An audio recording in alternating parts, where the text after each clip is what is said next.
committee of jurisdiction, I'm not on the committee. Okay? But that being said, I have concerns about Russia. I have concerns about the administration's policy towards Russia. And here's why. If you listen to Donald Trump, one of the reasons why he got elected is you can certainly say whether you agree with him or not, everything he does is pretty unscripted, right? I mean, he kind of stands up there and says things, and even I cringe sometimes about it, but that appealed to millions of Americans. So many people. So with respect to Russia, in my opinion, he's been overly accommodating of Putin. Putin's a thug and a murderer, right? And the failure to release tax returns certainly raises questions in the And so here's what's going to happen on Russia. Here's what's going to happen on Russia. I know who you are. I don't know what I'm saying. Here's what's going to happen on Russia. Here's what's going to happen on Russia. The House and Senate committees are continuing to investigate. They've already come out recently. The two chairs of the committees have said there's no evidence of wiretapping and Wait, do you have it on mic or line and it's mic? So they're going to continue to investigate. If they find some kind of connection to Russia beyond what's already out there, I fully expect that we'll continue to look at it and put pressure. Republicans and Democrats alike will put pressure on the administration to explain why, if they have any connection to Russia. I just want to review his answers. Okay, we're sitting in mine right now. About Russia, and they're not a friend of ours, and the administration between the Secretary of State and the President seem to think they are, and I don't think they are. So we're going to watch it. A good example of someone holding the administration accountable then is John McCain. All right, Congressman, the next question is, why is it necessary to make so many cuts to fund the military? We've already spent more than 7 other countries combined. These cuts are just a tax bill. So, you know, this is my second term, and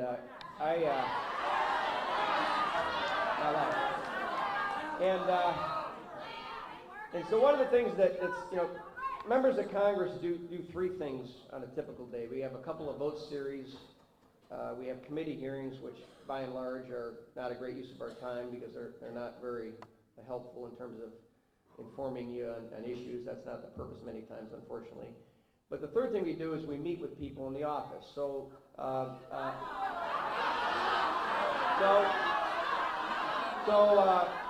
this week in D.C., in between votes and committee hearings, I had on Wednesday I had 19 meetings, 15-minute meetings with different groups, and the meetings are the best part of the job because you sit down with someone who's come in. I met with someone from the Rare Disease Association saying we need to. And various groups, and there's 90% of the meetings are about one thing. All these groups are working on very worthwhile issues and problems facing our country and struggles, and it's all about one thing: they need more money. And that's the problem we have in this country, and that's why we're having, I think, a pretty lively debate about health care, is we don't have enough money. Okay? And so I'm going to answer. So this year we have this year we're going to have about a $600 billion deficit. And people talk about the national debt of $20 trillion. That's a problem. The real problem is something I mentioned earlier: the interest on that debt. It's like a bad adjustable rate mortgage. The interest rate goes from $200 billion a year to almost $1 trillion. So that being said, I support more funding for our military, and here's why.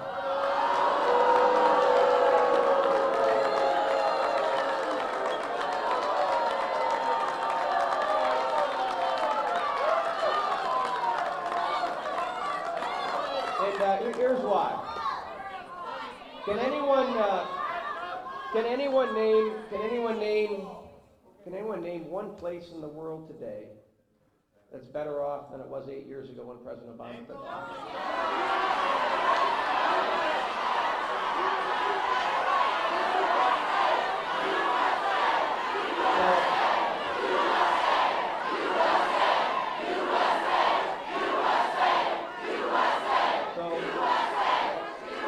So let me tell you from my perspective what's happened in the world, and it's because our military is weaker than it's ever been before.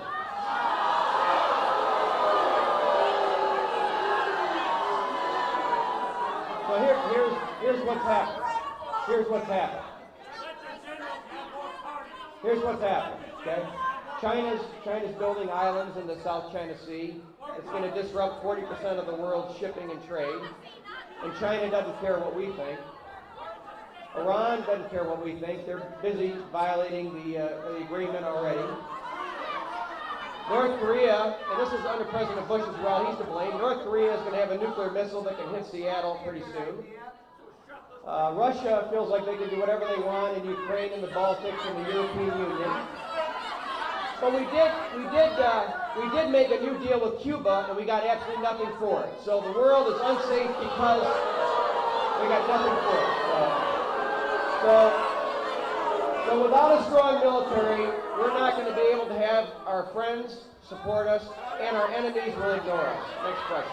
All right, Congressman, the next question is, candidate Trump stated during his campaign that the elites of the world control everything.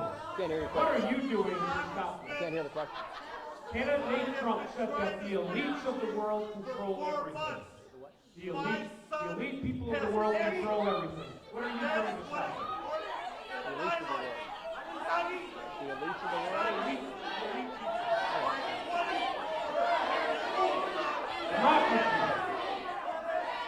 My 24-year-old son has cancer, sir. I've been trying to speak with you for months to tell my story. Your assistant says you're not available. Your scheduling secretary says you're not available. You're in India. I want you to hear my story. When he was 22 years old, I got a call from the emergency room saying your son is bleeding out. He just graduated from college. He was looking for a full-time job. He didn't have one yet. He was in critical condition. He was diagnosed with stage 4 non-Hodgkin's lymphoma. Fortunately for the ACA who saved his life. Yes. By the end,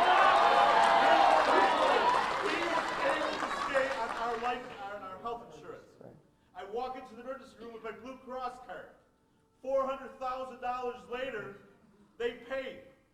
Now he has pre-existing conditions, sir. I know you have said in writing you're against that.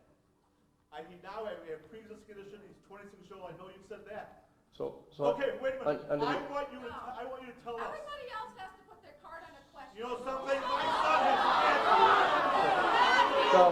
cancer. Let me answer you. Congressman. Yes, sir. What I want you to commit to us, I've read everything that you've written. I've heard what they said on the papers. Commit to me and my friends that our families will have better insurance. My son could go to his doctor like he goes right now. He'll be able to get insurance when he's 27. I've paid over $750,000 in premiums in my lifetime. I support Congressman, yes or no, are you committed to make sure that my son and all their sons have the coverage that they deserve? Health care is a human right. I am.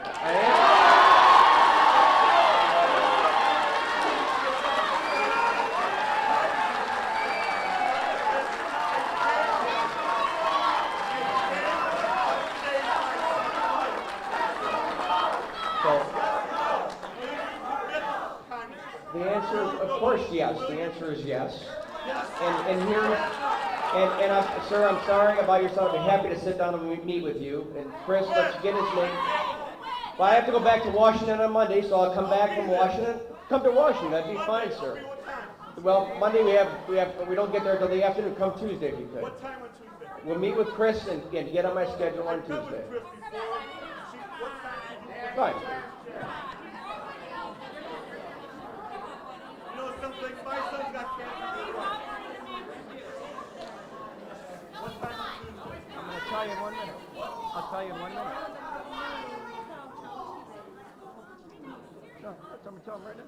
Shame on you. Shame on you. Shame on you. Lock her up.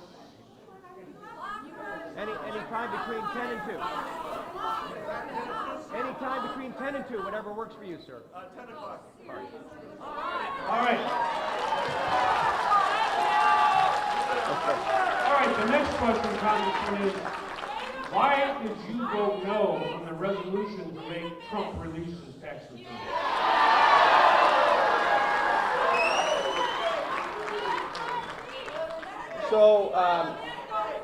It was not a, I'm going to answer the questions. So, there was never a resolution, there was never a resolution specifically aimed at having Trump release his tax returns. What it was is a motion to recommit. It's a procedural motion tied to a bill totally unrelated to Trump's tax returns. A vote on that, a yes vote on the motion to recommit was really designed to take out the bill that was the underlying bill, which, as I recall, dealt with veterans benefits. And so when a bill comes to the floor asking Trump to release his tax returns that specifically focused on that, I'll support it. But there's been never a bill, and the reason why that motion to recommit was introduced is so people could show up at town halls and ask that very question. All right, sir, thank you. The next question is, where do you suggest constituents who will no longer qualify for Medicaid, where should they go get insurance? So the question deals with constituents who no longer qualify for Medicaid. There's a problem on both perspectives.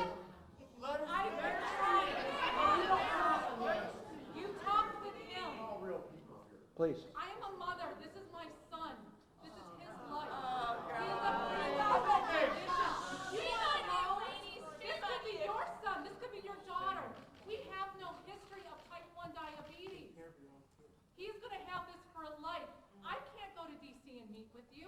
I'm asking for a town hall again. I'm asking for you to meet with me in person. What are you going to do? Don't vote for AHCA. How do you stop this? Your plan sucks. Seriously. Well, so I see this. I'd be happy to meet with you here in the district, ma'am. So talk to my staff. We're going to meet. We'll meet in my district office. Okay? So the question here's the problem that people don't want to acknowledge with respect to the Affordable Care Act. Your question relates to health care. I'm going to answer the question because I think. So, Doug, where are you, Doug? Go see Doug Teets. We'll get you on the calendar as soon as possible when I'm back from D.C. So that's all I can offer you. That's all I can offer you. Or you can come with this gentleman on Tuesday if you happen to meet me in D.C. So let's talk about Medicaid, right? Let's talk about Medicaid. So under the ACA, Medicaid got expanded, obviously, significantly, and hundreds of thousands of Michiganders have benefited from it, and millions of people across the country have, right? Now, what some of you that don't support the American Health Care Act don't want to hear is, under the ACA, the funding for Medicaid was going to change anyway in a few years. Okay? So the goal is for our solution, through lower premiums, lower health care costs, tax subsidies, health savings accounts, to make insurance more affordable so that people that are on the exchanges can afford it. Again, for all you that are booing, unless you agree with the underlying premise that the Affordable Care Act is collapsing, you're not going to agree with another word I say. Next question. All right, so the next question, you're going to put the top of all together. Do you agree with the approximately 97% of climate scientists that climate change is real?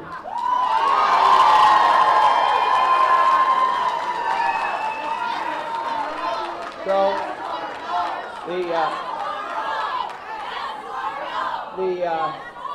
the question is what to do about the EPA, right? So, I think we have to keep studying climate change. I don't agree with all the cuts to the EPA, but I will tell you about as far as the EPA. Part of the problem with respect to this discussion regarding climate change is the Obama administration went so far out in terms of regulations of the EPA. So I met with a farmer who had the EPA after him because he had a pond, a little puddle in his front yard. And the EPA said that's the waters of the United States. That's the most ridiculous thing I've ever heard. All right, so the next question is kind of a repeat. The University of Michigan Institute for Healthcare Policy and Innovation economic impact of Michigan Medicaid expansion shows 600,000 low-income adults covered, 2.3 billion in economic activity, and 30,000 new jobs. It adds 413 million to the state budget. How will you vote on the ACA repeal and why? So I heard yesterday that Governor Snyder came out against the American Health Care Act. And what you all need to know is this is a very, as you are well aware, this whole discussion regarding our solution in terms of the repeal and replacement of the ACA, this whole thing is very fluid because right now I don't believe the bill that's in front of us, can pass the Senate. And so I think that the Speaker and the President are taking a lot of feedback from a lot of people, and I think that some of the concerns the state has with respect to replacing the expansion with per capita grants it may or may not be adequate, and we have to figure out a way to make sure that people are able to use tax credits to subsidize the Medicaid. So to be determined, Bob. Go. All right, so the next question is, what is your position on the integrity of President Trump regarding all of his tweets? Well, Roosevelt used the radio and kind of revolutionized how the radio was used. Stick with me here. I think at the end of the day, you're not going to necessarily disagree with me on this one. So Roosevelt used the radio. Kennedy kind of revolutionized the TV. Trump uses tweets. I personally don't understand it. I wish candidly that he used Google a little more than tweets. But that being said, it certainly appealed to millions of Americans, such that he won. And my concern on the tweets, Bob, are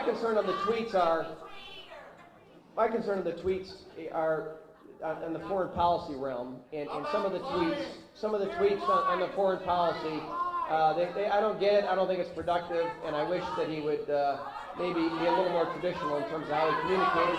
But again, 70 million Americans probably thought it was a good idea, so I might be wrong on that. Yeah. All right, sir. The next question is again on health care. How will you help preserve Medicare?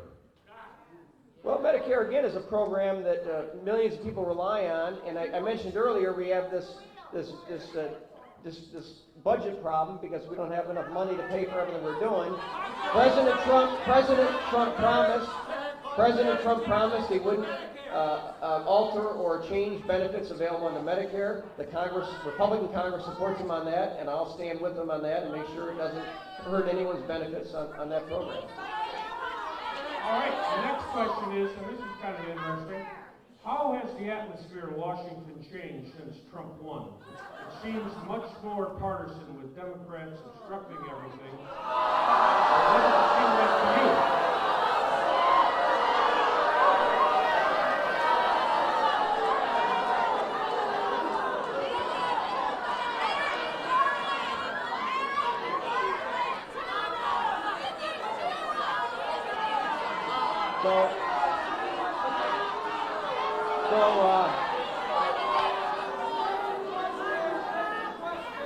So here's the problem here's the problem in Washington. Here's the problem in Washington the last 8 years, and the problem today in Washington. And this is going to be a long-term. For those of you that don't like, and I think there's a few of you that don't like the American Health Care Act, let me tell you the long-term problem with that solution. Let me tell you the long-term problem with that solution. Just like the Affordable Care Act, if it's simply a partisan solution, and Democrats and Republicans aren't working together. So if you don't like the American Health Care Act, also known by some as Trump Care, here's the problem. It's not gonna survive the test of time, because a partisan solution, just like the Affordable Care Act, is doomed to fail. So the problem in Washington today is no one wants to work together to come up with good long-term solutions. With respect to the question, Bob, how has Washington changed? Why are you voting for it? Certainly people are more energized because it's a better solution than the ACA, sir. So people are more people are more energized, and people are certainly more partisan, I think, than even when I got there 2 years ago. It's discouraging on some level because I think, and the comment and the question which you...